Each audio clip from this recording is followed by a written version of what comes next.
Neat Games. Hello world, Neat Games here, and I'm back with my 6th devlog. So I was super busy this week. We have students coming back, I had some meetings, I had to do a Zoom presentation this Friday, so I've been getting ready for that. And but still I had a little bit of time to work on games, and as you guys might know, I did a game jam last week. It was very fun, but it was also very stressful. But still, I liked the game I made, and I might work on it some more. But I wanted to really finish this game, so at work I've been tweaking the animations just a bit. I tried doing a white outline like someone suggested, but it just didn't look right. But I'll play with it some more, of course.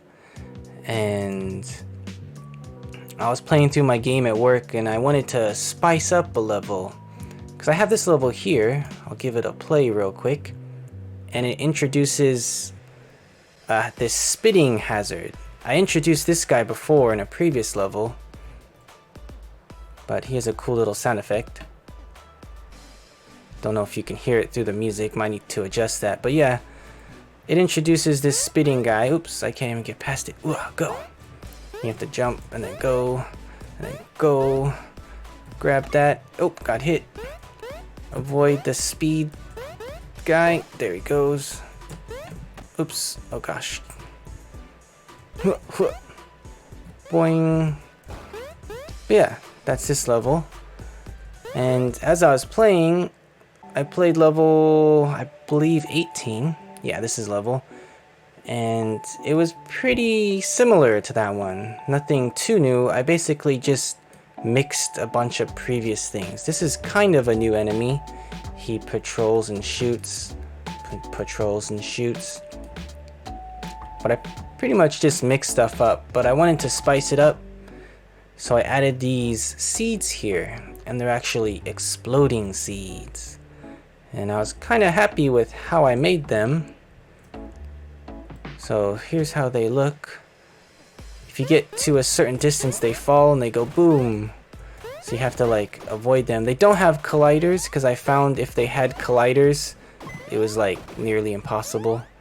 But now you can like go like this. Oops. And as you can see, some stay and some fall. I just wanted to add some variety, not make them all fall.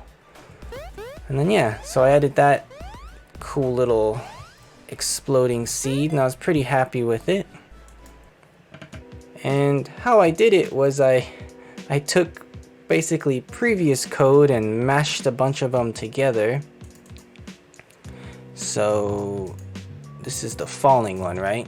Cool. And basically there's how can I show this? So there's two animations, just the idle one swinging in the wind. And then there's the boom one, which,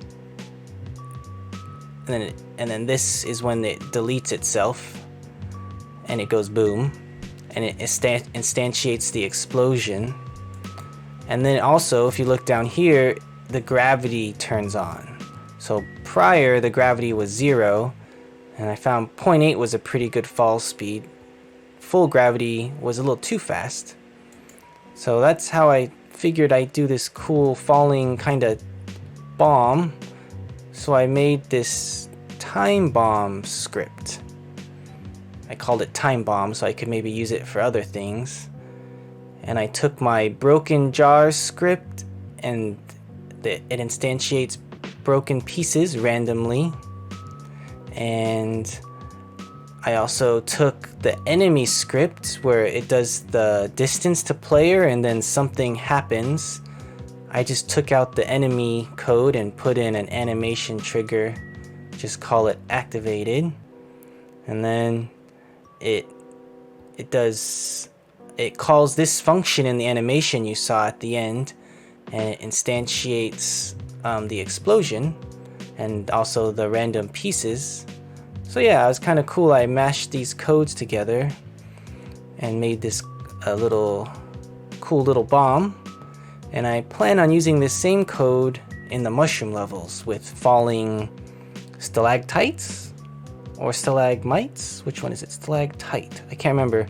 But yeah, the rocks will fall in a similar way. They won't explode though, but they'll fall. So another hazard I can do next time. So yeah, I was kind of happy with this little seed. So I'll show you here.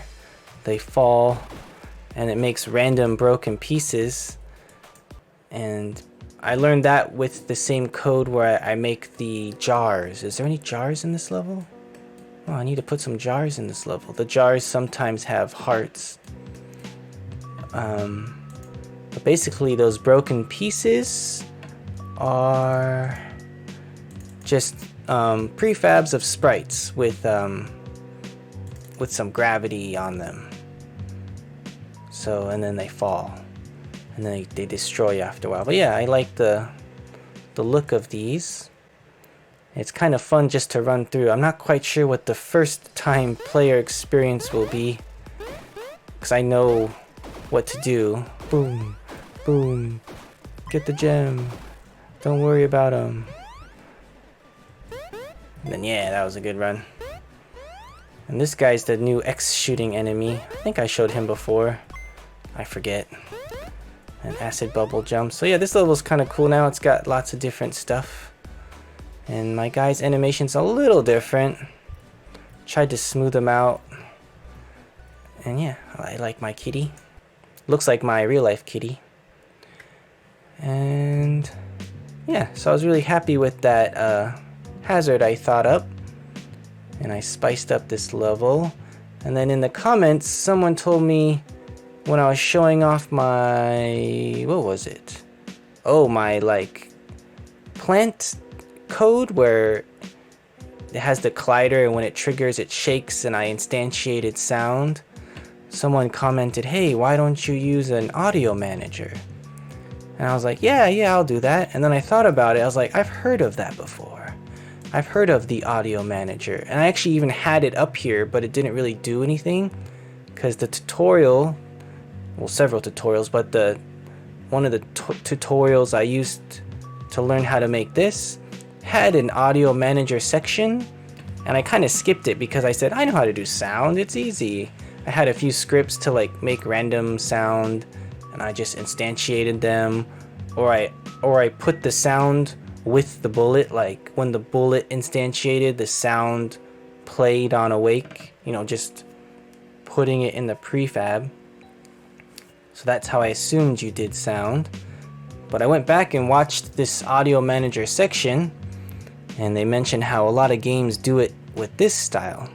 So in case someone out there doesn't know, I thought I'd show you how an audio manager can work. So basically you make a prefab and you put all your sound and music here. They do not play on awake. And you know, you sit them here. You can even make audio mixer, so you can have, you know, your music here, your sound effects here. My stuff actually ended up being the same at the moment, but the mixer right here lets you, you know, if you want all your sounds to be louder, you just, you know, move your mixer instead of going through each one and, you know, adjusting it that way, which is really cool. And then basically in the audio manager script, anytime it's like an instance script, so anytime a code calls one of these elements, it plays the sound. So you put your audio manager in your level, and as you just saw in my script I made recently, this is the